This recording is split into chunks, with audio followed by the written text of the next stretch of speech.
반갑습니다. 원기 109년 불법연구회 창립총회 100주년 및 익산 총부 100주년을 맞이하여 함께 법정을 나눌 수 있음에 감사드립니다. 저와 함께 소태산 대종사께서 익산의 총부를 두고 법을 전하는 터전으로 삼으셨던 뜻을 다시 한번 새겨보시는 시간이 되시기를 바랍니다. 저는 40년 넘게 익산에서만 살아온 토박입니다. 익산에서 나서 초등학교, 중학교, 고등학교, 대학교까지 졸업을 하고 익산에서 첫 직장을 살고 또 직장을 다니다가 출가를 하게 됐는데 출가를 하고 나서 첫 생활을 총부에서 하게 됐습니다. 그리고 나서 원광대학교 원불교학과로 편입을 해서 공부를 하고 또 원불교 대학원대학교에서 공부를 하고 출가식을 했는데 중앙교구에서 근무를 하게 되고 지금 이렇게 총부에서 근무를 하는 아주 한 번도 익산에서 주소지를 옮기지 못한 그런 익산 토박이입니다. 이렇게 익산에서 주소를 한 번도 옮기지 않고 살다 보니까 늘 총부는 저에게 가까웠고 또 가깝다 보니까 그냥 자연스럽게 거기 있는 장소 소중함보다는 그냥 소중함? 성질하는 느낌보다는 그냥 있었던 하나의 장소에 불과했었습니다. 그래서 그렇게 익산에 있는 총부가 당연한 것이었는데 요즘 들어서 이런 질문이 자꾸만 떠올랐습니다. 왜 소태산 대종사께서는 익산에 총부를 두시고 거기에서 시작을 하셨을까? 이게 평소에도 한 번씩 떠오르는 질문이었는데 원기 109년을 맞이해서 이 불법연구회 창립 100주년을 맞이한다고 하니까 자꾸 물음표가 떠오르고 깊게 고민하는 시간을 가질 수 있었습니다. 분명히 대종사님께서도 개각을 하시고 제자들과 함께 불법연구회를 세우고자 하실 때 분명히 세상에 법을 전하려고 하는 큰 포부가 있으셨을 텐데 그런 큰 포부에 맞는 장소에서 시작하셨으면 더 좋지 않았을까? 서울이나 가깝게는 대전도 있는데 대도시에 비해서는 좀 작은 그래도 어, 인구 30만 정도라고는 하지만은 그렇게 큰 도시는 아닌데 이런 도시에 왜 불법연구회를 만들려고 하셨을까? 왜 첫 시작을 여기서 하셨을까 하는 물음이 생겼습니다. 이게 제가 익산에서 오래 살다 보니까 익산이 뭐 저 살기에는 그렇게 썩 나쁘지는 않은데 그렇다고 문화생활 혹은 뭐 경제 생활할 수 있는 일자리가 많다거나 그러지는 않거든요. 그러다 보니까 이런 도시에서 굳이 하셨던 이유가 뭘까라는 그 뜻을 짐작해 보려고 제가 원불교 교사를 다시 살펴보게 됐습니다. 원기 9년, 서기 1924년 3월 대종사 서울에서 이리를 거쳐 전주에 있는 전음광의 집에 오시니 각처에서 다수의 신자들이 모였다.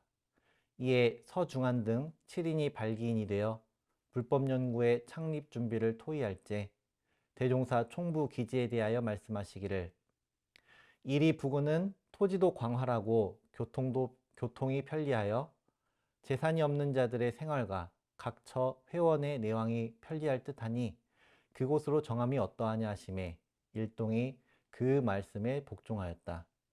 또한 창립총회 개최 장소는 이리 부근 보광사로 예정하고 총부 건설지는 후일 실지 답사 후 확정하기로 하였다. 원불교 교사 제2편 회상의 창립, 불법연구회 창립총회의 내용입니다. 제가 아까도 말씀드렸지만 익산에서 사는 것이 그렇게 눈에 띄게 좋은 점이 느껴지지 않는데 딱 하나 좋은 점이 있습니다. 바로 교통이 편리하다는 것입니다. 고속철도가 여기를 지날 때 꼭 여기는 서거든요. 다른 역에서는 한 번, 두 번? 뭐, 그렇게 많이 서지 않는데, 익산역에서는 꼭 서는 것을 볼 수가 있습니다. 목포로 가는 호남선이나 여수로 가는 전라선이 갈라지는 곳이기 때문에 이것을 꼭 들리게 됐는데, 근데 교통이 편리한 것만 생각하면 익산이 아니고 좀 더 위에 있는 대전으로 가셔도 되지 않았을까? 서울과도 가깝고 경상도로 가는 기차가 지나는 곳이니까 더 좋았을 텐데 왜 꼭 익산에 두셨을까 하는 의문이 자꾸 생겼습니다. 이런 의문을 주변 어른들께 여쭤보기도 하고 저 혼자 생각도 해보다가 방금 봉독한 불법연구회 창립 총회에 대한 내용을 다시 생각해 보았습니다. 이렇게 다시 보다 보니까 몇 가지 정리가 되었는데, 첫째, 토지가 광활하다. 차를 타고 그 익산을 벗어나 보면 사방이 논밭입니다. 가깝게는 익산 총부 부근, 조금 더 북쪽으로 올라가면 황등이나 함열, 또 옆에 있는 만성리, 조금 더 벗어나다 보면 김제, 부안, 고창까지 여기서 산을 찾아보기 힘들 정도로 넓게 펼쳐진 농지가 있습니다. 그만큼 먹을 게 많았다. 농사를 짓고 대종사님과 제자들이 일을 하면서 살아갈 수 있는 터전이 어떻게든 마련이 될 수 있을 것이라는 생각을 하셨을 겁니다. 영광에서는 땅이 없으니까 언답을 막아서 정관평을 만드셨었는데 익산은 그렇게까지는 하지 않아도 되니까 어떻게든 먹고 살 수는 있겠구나 하고 여기 오시지 않았을까 하는 생각이 들었습니다. 둘째는 교통이 편리하다는 것입니다. 익산역에서 갈 수 있는 곳을 하나하나 이어보면 목포를 종점으로 하는 호남선, 여수를 종점으로 하는 전라선, 군산 장항 쪽으로 나가는 장항선이나 대전으로 올라가게 되면 서울로 바로 이어질 수 있게 됩니다. 또 이 근처에 있는 강경시장은 지금은 규모가 많이 줄어들었지만 17세기부터 물류의 중심으로 평양, 대구와 더불어 조선 3대 시장으로 불릴 정도로 큰 시장이었다고 합니다. 그렇기 때문에 교통이나 물류를 중요하게 보셨던 대종사님은 이곳에서 자리를 잡지 않으셨을까 합니다. 셋째, 재산이 없는 사람들이 생활하고 내왕하기가 편할 것이다. 당시 불법연구회 창립 초기에는 경제 기반이 약해서 재산이 없는 사람들이 대부분이었을 것입니다. 그렇기 때문에 주변 농지가 많기 때문에 일을 하면 어렵긴 해도 생활을 이어나갈 수 있을 것이라 생각하신 그런 뜻으로 익산의 불법연구회를 처음 창립총회를 하신 것이 아닌가 그런 생각이 들었습니다. 원기 9년 1924년에는 일제 탄압이 심화되는 시점이었고 일제의 수탈이 심해지던 때였습니다. 일본이 조선을 손에 넣으면서 한 일은 조선에서 나는 쌀을 일본으로 가져가는 일이었고 쌀을 실어 나를 수 있는 가장 효율적인 교통편이 기차였기 때문에 일본은 조선에 철도를 놓고 각지에서 나오는 쌀을 기차로 배로 실어서 수탈을 해왔을 것입니다. 그렇기 때문에 익산시, 그러니까 당시 이리시에서는 이리는 빼앗긴 쌀들이 모이는 일종의 중간 기착처럼 사용되었을 것이고 일제의 쌀 수탈의 중심지였을 것입니다. 익산역에서 길을 건너 서동시장으로 가다 보면 은행 간판이 하나가 보입니다. 이곳이 바로 일제 강점기에 그렇게 악명 높았던 동양척식 주식회사 이리지부터라고 합니다. 소태산 대종사님께서는 일제의 수탈과 억압의 현장에 불법연구회를 세우시기로 하신 것이고 그것이 얼마나 어려운 일인지도 잘 알고 계셨을 것입니다. 최근에 그 영상 구독 서비스에 있는 드라마 중에 하나를 봤는데 그 내용이 우리가 잘 모르던 일제 강점기 시대의 모습을 그리고 있어서 그 내용을 잠깐 소개를 해드리겠습니다. 이 드라마가 우리나라에서 만들어진 건 아니고 미국에서 만들어진 드라마인데 돈을 한 1,000억 원 정도 들여서 만든 드라마라고 하더라고요. 그리고 우리나라 배우들이 출연을 하고 우리나라 배우들은 한국어로 대사를 하고 또 일본 배우들은 일본어로 또 미국 배우들이 출연하면 또 미국어로 연기를 하는 그런 드라마를 만들게 드라마였습니다. 근데 이 드라마 내용이 제1교포 1세대가 일제시대에 그 오사카로 건너가서 살아가는 그 과정을 1세대부터 2세대, 3세대, 그러니까 그 주인공의 아들, 손자까지의 삶을 옴니버스 형식으로 엮어서 보여주는 드라마였는데, 이 장면을 보면서 정말 볼 때마다 좀 눈물이 나고 울컥하는 장면이 있었습니다. 주인공 이름이 선자인데요. 선자가 어떤 남자를 만나서 사건이 모종의 사건이 있어서 일본으로 건너가게 됐습니다. 결혼을 해서. 그러다 보니까 이제 선자의 엄마는 그때 일본으로 건너가게 되면 다시 못 볼 거라는 걸 알았던 것 같아요. 그래서 그 이 딸에게 먹여줄 쌀을 사러 시장에 가서 그 쌀 파는 아저씨한테 어, 쌀 2홉 요 정도 되는 그 쌀을 팔라고 했더니, 그 아저씨가 일본 사람들이 자기들 먹을 쌀 부족하면은 자기가 곤란해지니까 그걸 팔지 못하겠다는 거예요. 그래서 선자 어머니가 내 딸이 지금 남편이랑 결혼을 해서 일본으로 건너가게 됐는데, 건너가기 전에 우리 쌀 마지막으로 한번 먹여주고 싶다고 그렇게 얘기를 하니까, 그 쌀을 못 팔겠다고 했던 그 아저씨가 안으로 살짝 들어가서 쌀을 이렇게 건네줍니다. 그래서 두옵을 달라고 했던 그 쌀이, 그 두옵을 달라고 했을 때 못 줬는데, 이거 세 홉이니까 선자 엄마도 이거 먹고 조금이라도 서름 삼키라는 그 말이 너무나 가슴이 아픈 장면이었습니다. 그 장면 다음에 그 할머니가 된 선자가, 그러니까 윤여정 씨가 연기하는 부분이었는데요. 그 할머니가 된 선자가 다른 교포 1세대 할머니 집에서 밥을 먹는 장면이 나옵니다. 밥을 딱 한 숟갈 떴는데, 이거 조선 쌀인데 라고 말을 하는 거예요. 그러니까 선자는 마지막으로 그 엄마가 지어줬던 그 쌀밥 맛을 잊지 않고 기억을 하고 있었던 것입니다. 그것은 잊을 수 없는 맛이었을 것이고, 어쩌면 그것이 선자가 가지고 있던 하나의 민족의 정체성이었을 것입니다. 그만큼 일제에게 수탈을 당했던 우리 민족에게는 쌀이라는 것은 먹을 것 이상의 가치가 있었고, 어쩌면 그것이 한이 되었을 수도 있겠다라는 생각이 들었습니다. 돌아가신 저희 할아버지께서 밥상에 보리쌀이 올라오면은 절대 드시지 않았던 그 어린 시절의 기억이 있습니다. 그때는 그냥 할아버지가 늘 뭐 보릿고개 얘기도 하시고 어렵게 사셨다는 얘기도 하셨으니까 그런 거 생각나서 그러셨겠구나 하고 넘어갔었는데, 이 드라마에서 선자 엄마가 쌀 2홉 그거를 사기 위해서, 그리고 그것을 파는 사람이 일본 사람들의 눈치를 본다라고 했던 그 당시의 시대 상황을 보니까, 아, 그래서 그러셨구나.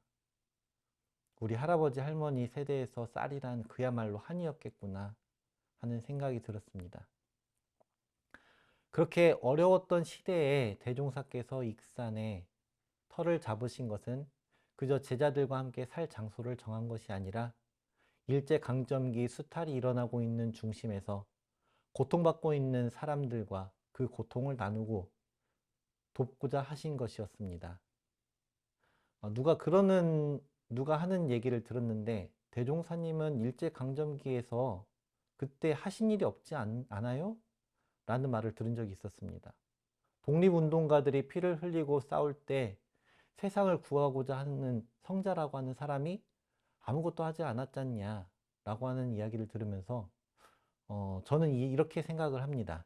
첫째, 대종사님께서 익산, 그러니까 일제강점기 수탈의 현장이었던 이리시에서 불법연구회를 단체를 만드신 것 자체가 이미 독립운동과 같다. 제가 말씀드렸던 그 드라마의 쌀을 사고 그 밥을 지어주는 그 모습에서, 그것만으로도 일본의 눈치를 봐야 했던 시대에 이 쌀이 모이는 도시에서 사람들을 모아놓고 뭘 가르친다? 아마 상상도 할 수 없는 일이었을 것입니다. 대종경에서도 이리 경찰서에 여러 번 가신 일화가 있었고 아마 엄청난 감시가 있었을 것입니다. 뭐 잘못하는 것 없는가 계속 들여다보고 감시하는 중에 대종사님께서 이 불법연구회라는 단체를 유지하고 함께 생활하는 제자들을 보호한다는 일은 아주 어려운 일이었을 것입니다. 그럼에도 일제시대를 지나 불법연구회에 몸담았던 모두가 크게 다치는 일 없이 살 수 있었던 것은 대종사님의 가르침 속에서 바른 길을 걸어갔기 때문일 것입니다. 불법연구회는 국가의 일을 맡겨도 능히 해낼 것이라는 말을 들은 것도 그냥 하는 말이 아니라 불법연구회가 대종사님의 지도 아래 보여줬던 모습에서 나온 말일 것입니다. 그 외에도 기관의 도움을 받아 닭을 키우던 양계장에서 그 온수통이 터지는 바람에 사고로 병아리들이 죽는 사고가 났을 때 담당자가 이런 작은 실패를 너무 두려워하지 말고 더 큰 성공을 하려면 더 큰 실패도 각오해야 하니 실망하지 말고 잘 해보라는 말을 했다는 그 교단품 29장의 법문은 대종사님께서 불법연구회를 만드시고 지도하시는 것이 그 주변에 좋은 영향을 주고 또 그렇기 때문에 협조를 얻으면서 조화롭게 관계를 만들어갔기 때문에 이루어진 것이라고 생각을 합니다. 둘째로 이런 상황에서 어떤 제자도 다치지 않고 그 시대를 무사히 넘겼다는 것이 중요합니다. 꼭 누가 다쳐야만 의미가 있는 것이 아니라 누구도 다치지 않고 그 험난한 시대를 넘어왔다는 것이 더 감동적이라 생각합니다. 기록에는 나와 있지 않지만 불법연구회를 감시하는 경찰이나 행정기관에 알게 모르게 불공을 들이고 노력을 하시면서 큰일이 있을 때마다 넘어갈 수 있도록 하신 것이 대종사님이 보여주신 기적과도 같은 일이라고 생각합니다. 대종경 실시품 10장에서 한 제자의 사상이 불온하여 대종사님께서 일본 경찰들에게 불려간 일화가 있습니다.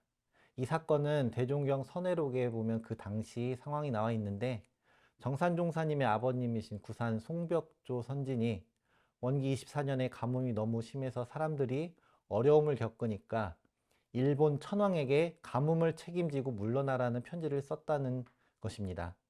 이 일로 감옥에 갇히게 됐었는데 일본 순사가 대종사님께 다시는 이런 일이 없도록 하겠다는 서약을 해라 라고 하니까 대종사님께서는 자식도 내 마음대로 못하는데 제자들은 오죽하겠느냐며 서약은 하지 못하겠다고 하셨다고 합니다. 과연 이런 상황이 아무런 바탕이 없이 나올 수 있을까? 그런 생각이 들었습니다. 법문으로 접하고 글로 접하니까 그런 일이 있었구나 하겠지만 일제시대에 천황을 물러나라고 했다는 것은 목숨이 위험할 정도로 큰 벌을 받을 수도 있었고 그런 상황에서 대종사님이 제자를 구하실 수 있었다는 것은 덕으로 또 인품으로 주변을 감화하고 다스려 나감이 있었기 때문이라고 생각을 합니다. 그렇기 때문에 대종사님께서 익산에서 불법연구회를 만드시고 또 제자들을 모으고 함께 생활하며 공부를 하셨던 일은 매우 중요한 일입니다. 그리고 또 한번 다시 돌아보고 다시 되짚어 봐야 한다고 생각을 합니다. 이렇게 당시 시대 상황을 깊게 알아보면 대종경의 법문을 봉독하면서도 당시에 어떤 상황이었을까, 또 어떤 의미로 법문을 해주셨을까 되짚어 보게 되고 또 새로운 의미로 다가오게 됩니다. 알게 되면 이전에 알던 것이 아니게 되고 또 새롭게 새겨지는 것처럼 우리는 불법연구회 창립 100주년을 맞이하여 물리적인 공간으로서의 성지의 의미뿐 아니라 정신적인 의미를 찾아야 할 것입니다. 당시 대종사님과 선지님들께서 이곳에 오셨을 모습을 상상해 봅니다. 20여 년 동안의 구도 끝에 마침내 대각을 하시고 제자를 모아 방언 공사를 하시고 법인 기도를 하시고 부안 제법성지로 거처를 옮겨서 주변 인연들과 함께 법의 기초를 닦으신 후에 이 불법연구회라는 이름으로 세상을 향해서 본격적인 활동을 시작하는 그때의 분위기는 과연 어땠을까요? 가난하고 어렵던 시절에 대종사님의 법 밝혀주심을 따라 그 어떤 고난도 달게 받으시며 공동체 안에서 서로 함께 보듬어주고 이끌어주는 그때가 얼마나 감격스러웠을까요? 이제 스승님 법을 따라서 새롭게 열리는 시대에 많은 사람을 구하고 이제 뭔가 할 수 있는 기틀이 만들어진다는 생각에 어렵지만 한 줄기 희망을 바라보고 기꺼이 새로운 시대의 기틀을 만들고자 한 선지님들께서 그곳에 계셨을 것입니다. 창립총회가 있고 3년이 지나서 원기 12년 불법연구의 규약, 수양연구 요론, 상조조합 규약의 교서를 발행하시고 공부인들에게 보급을 하게 됩니다. 여기에는 대종사님께서 깨달으신 진리를 제자들이 공부할 수 있도록 지금의 사막 8조인 삼강령 8조목, 30계문 등의 교리 전반에 대한 기초가 수록되어 있었습니다. 이렇게 원기 10년 무렵 대종사님은 이곳 익산에서 새롭게 열리는 개벽의 시대를 이끌어갈 원불교의 첫걸음을 만들어 주신 것입니다. 그리고 불교 정전을 친히 저술함에 이르기까지 많은 가르침이 이곳 익산 성지에서 이루어졌고 그 법의 바탕에서 개벽되는 세상의 도덕의 문명을 부활시킬 터전이 만들어진 것입니다. 총부 정문을 지나고 청하원을 지나서 구정원 건물 그리고 팔타원 황정신행 선진이 지내셨다는 터를 지나서 근대문화유산의 길을 산책하다 보면 별다른 표지판은 없지만 저의 눈에 들어오는 건물이 하나 있습니다. 제가 2년 동안 법무실에서 간사를 살면서 지냈던 그 숙소 건물입니다. 30살에 출가를 해서 지냈던 곳이기도 하지만 총부 안에서 살 수 있었다는 게 저는 좋았습니다. 물론 겨울에는 춥고 여름에는 덥고 또 오래된 건물이라 겨울에는 화장실을 가려면 추운 마룻바닥을 뛰다시피 하면서 들어가야 되는 불편한 것도 많은 곳이었습니다. 하지만 저는 총부 안에서 2년 동안 살았던 기억이 있었기 때문에 지금 이 성불제중의 서원을 가슴에 안고 살 수 있는 것이라 생각합니다. 나중에 그 집이 해산 전은광 선진의 사가가 있던 자리이고 총부에서 처음으로 실시한 정기훈련, 을축 하선이 있었던 자리라는 이야기를 듣고 아, 내가 정말 복이 있는 사람이구나 하는 감사한 마음이 들었던 때가 있었습니다. 그리고 올해 총부 직원 총회에서 왕산 성도종 교무님의 특강을 들을 기회가 있었습니다. 전무 출신 훈련에 참가해서 들으셨던 교무님들도 계시겠지만 저에게는 이 시간이 듣는 내내 눈을 뗄 수 없는 정말 소중한 시간이었습니다. 총부의 옛날 사진들과 어디에 어느 어른이 사셨고 어떻게 생활했고 또 원광대학교가 건물이 어떻게 지어지고 이런 내용, 이런 역사들을 직접 겪으셨던 어른께서 말씀을 해주시니까 왠지 그때 모습이 그려지는 것 같았습니다. 지금보다야 규모는 작았겠지만 그 안에서 공동체를 이루고 함께 살아가던 선지님들의 모습을 그려보니 익산 성지가 더욱 소중하게 느껴졌습니다. 당시 어른들이 만드셨던 공동체는 이사를 가기도 하시고 익산 성지가 총부의 기능을 하게 되면서 예전의 마을과 같은 모습은 찾아볼 수 없지만 익산 성지를 항상 그리워하고 소중하게 생각함으로써 법으로 연하고 마음으로 연하여 이 공간을 뛰어넘는 정신적 공동체를 만들어 가야 한다고 생각을 합니다. 그것이야말로 어렵고 힘든 시절에 사람들과 함께 먹고 입고 자고 생활을 같이 하며 함께 공부하고 개벽의 세상을 만들고자 하셨던 소태산 대종사님의 뜻을 이어가는 길이라 생각합니다. 원기 109년 소태산 대종사께서 일이라고 불리던 도시로 오신 지 100년이 되는 해입니다. 또한 원불교가 3대를 마무리하고 새롭게 4대를 시작하는 해이기도 합니다. 익산 성지에 오셔서 원기 20년 일원상이 처음 봉안된 대각전, 대종사님께서 불법연구회를 열으시고 처음 건물을 지으신 본원실이며 그 뒤로 자리한 금강원이나 종법실 길을 걸으면서 선지님들의 흔적을 되짚어 보시는 건 어떨까요? 이쯤에 아, 대종사님이 계셨을까? 이 길을 대종사님과 선지님들이 함께 걸으셨을까? 그런 상상을 하면서 성지를 순례하시면 더욱 각별한 경험이 되실 것이라고 생각을 합니다. 사랑하면 알게 되고 알면 보이나니 그때 보이는 것은 전과 같지 않을 것입니다. 감사합니다.